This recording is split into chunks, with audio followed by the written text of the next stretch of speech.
Today is the feast of a doctor of the church, Saint John of Avila.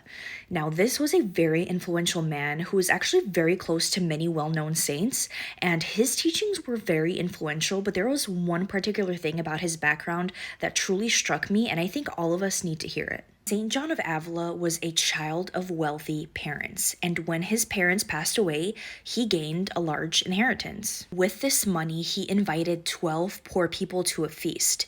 Then he sold his parents' house and gave away all that money to the poor also. He went on to preach extensively and give extremely impactful sermons on the value of radical poverty and the dangers of excessive wealth. While some of the local clergy who were living lavish lives were apparently offended by this message because they reported him to the Inquisition and got him arrested and imprisoned. The shoe clearly fit, and they were not happy about it. Long story short, this did not stop St. John of Avila from becoming exceedingly successful in advancing the kingdom of God.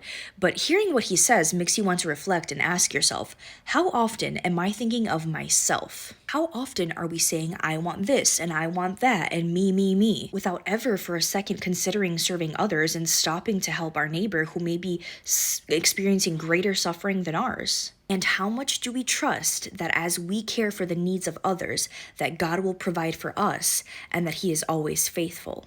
Hearing stories like this just makes you want to take a good long look in the mirror and ask yourself if you are truly living for God or if you are just living for yourself. St. John of Avila, pray for us.